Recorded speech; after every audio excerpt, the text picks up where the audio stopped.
Hello friends, welcome back to our new blog and পুজোর blog. সকলকে জানাই শুভ শারদিয়া ও শুভ চতুর্থী। তো আজকে আবার চলে এসেছি একটা সুন্দর ভিডিও নিয়ে। তো পুজো তো শুরুই হয়ে গেছে, সবার পুজোর প্যান্ডেল হপিংও স্টার্ট হয়ে গেছে।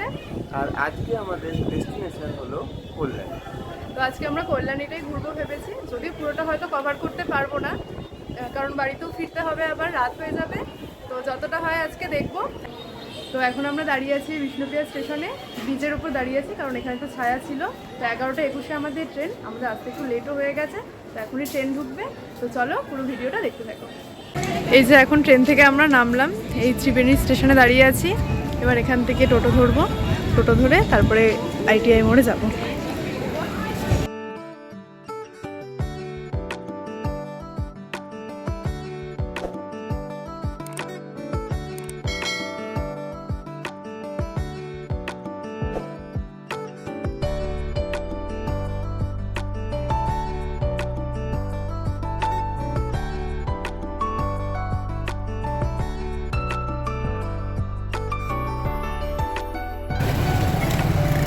তো আমরা ITI মোড়ে চলে এসেছি। এখন হচ্ছে আমরা সবার সাথে দেখা হয়ে গেছে, আমাদের বান্ধবীদেরও আসার কথা ছিল, এই সবাই আসছে একসাথে এই হেঁটে, কারণ টোটোওয়ালা আগেই নামিয়ে দিয়েছে, টোটো কাকু। এখন হেঁটে হেঁটে যাচ্ছি।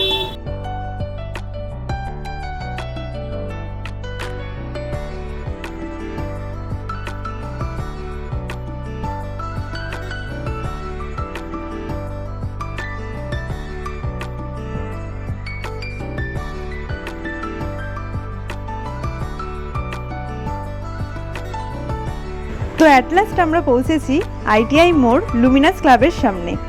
তো এই হলো সেই প্যান্ডেল, যেই প্যান্ডেল দেখার জন্য দূর দূর থেকে মানুষ এসে কল্যাণীতে ভিড় করে। এখানকার এবারের থিমটা তোমরা আগেই জানো, তাও আরেকবার বলছি, এখানে এবার করেছে মায়ানমারের প্যাগোডা থিম।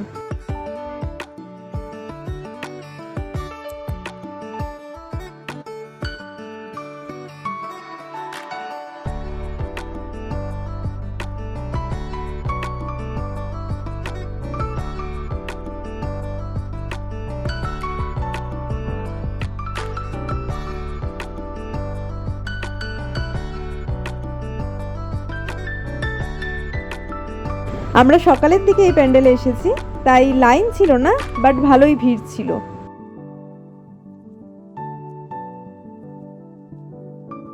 সন্ধেবেলার দিকে এই প্যান্ডেলে আসলে ভালো হতো, তাহলে আমরা লাইটিংটা দেখতে পারতাম। আর এখানে ফাউন্টেনেরও সেট আপ করা ছিল, যেটা সন্ধ্যের দিকেই অন করবে।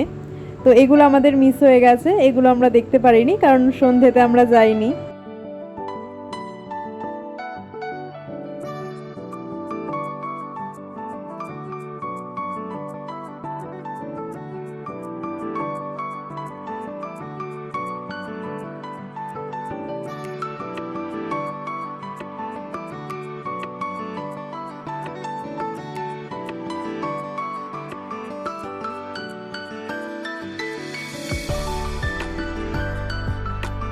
প্যান্ডেলের ভেতরটা তো খুবই সুন্দর লাগলো, খুবই ভালোভাবে ডেকোরেট করা হয়েছে।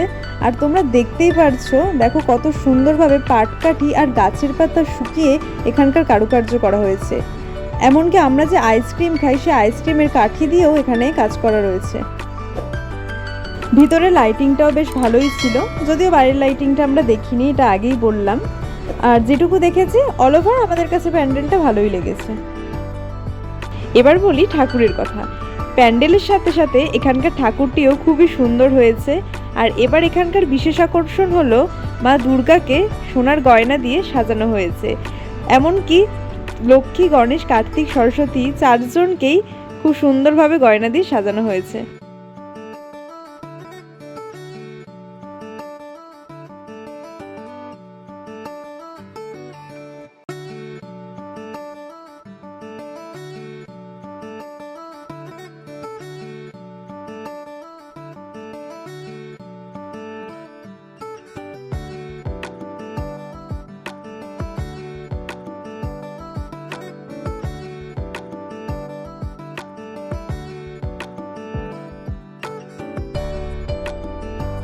কিন্তু এত দূর থেকে এসে এত খাটাখাটনি করে এইটুকু সময়ের জন্য দাঁড়াতে দিল। ভেতরে বেশিক্ষণ অ্যালাউ করছে না, জাস্ট একটুখানি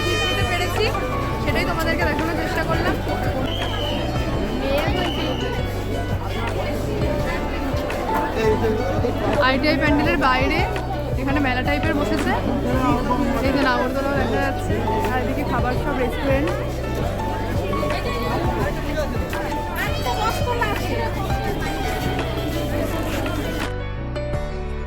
আইটিআই মোড় থেকে ঠাকুর দেখে আমরা চলে এলাম টোটো করে রথতলাতে। এবার এখানের প্যান্ডেলের থিম হলো স্বামীনারায়ণ মন্দির। এই প্যান্ডেলের ভেতরের ঢোকার জন্য দুই রকম রাস্তা তৈরি করা হয়েছিল, একটি সামনে দিয়ে আর একটি বাঁ পাশ দিয়ে। বাঁ পাশের যে রাস্তাটি দিয়ে ঢুকেছিলাম আমরা, ওই রাস্তা দিয়ে সরাসরি প্রবেশ করে আমরা প্রতিমা দর্শন করব। এবার চলে এসেছি আমরা রথতলাতে। এই রথতলার প্যান্ডেল এখন ঢুকছি। এখন খালি খালিই আছে প্যান্ডেলটা, রাত্রেবেলা বেশি ভিড় হয়ে যাবে। আর সামনে দিয়ে যে লাইনটি ছিল সেটি ছিল ভিআইপি লাইন। এই লাইন দিয়ে প্রবেশ করলে প্রতিমাটিকে একদম সামনে থেকে দর্শন করতে পারবে। এটি যেহেতু স্বামীনারায়ণ মন্দিরের থিম, সেহেতু মন্দিরের ভেতরে যেরকম কাজ করা থাকে এই প্যান্ডেলটির ভেতরেও সেরকম কাজ করা হয়েছে।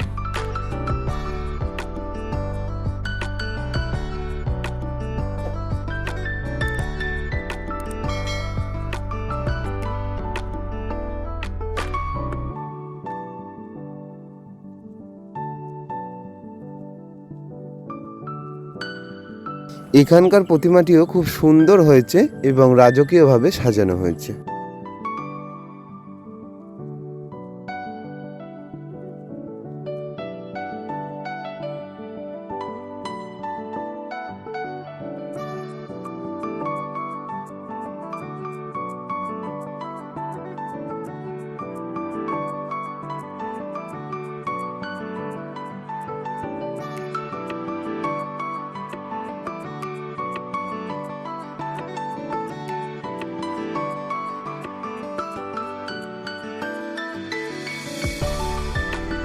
এই আইটিআই আর রথতলার প্যান্ডেল দেখতেই আমরা প্রায় অনেকটা সময় লাগিয়ে ফেলেছিলাম, তাই কল্যাণী ব্লকের ঠাকুরগুলো দেখতে আমাদের প্রায় সন্ধ্যায় হয়ে গেছিল।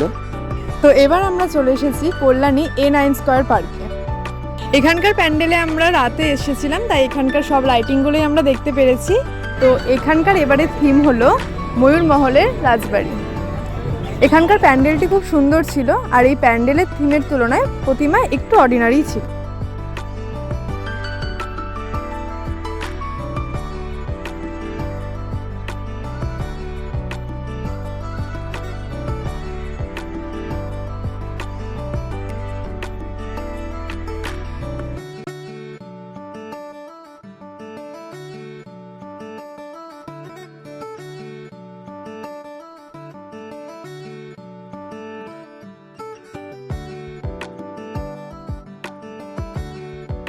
A9 স্কয়ার থেকে বেরিয়ে আমরা চলে এলাম A11 দুর্গাপুজো কমিটিতে। তো এবার এখানকার থিম হলো ইস্কন মন্দির। আমরা যখন এখানে এসেছিলাম তখন এই প্যান্ডেলটি কমপ্লিট ছিল, কিন্তু প্যান্ডেলের ভেতরের কাজ তখনও চলছিল।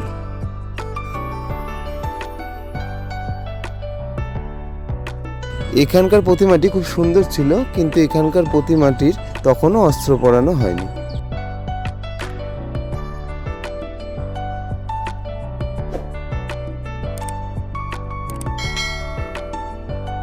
তো এই ছিল আজকে আমাদের প্যান্ডেল দেখা। তো ভিডিওটা কেমন লাগলো অবশ্যই কমেন্টে জানিও, আর ভালো লাগলে একটা লাইক করে দিও, আর চ্যানেলটিকে সাবস্ক্রাইব করে রেখো আমাদের আরও নতুন নতুন ভিডিও পাওয়ার জন্য। তো দেখা হচ্ছে আবার নেক্সট ভিডিওতে। টাটা।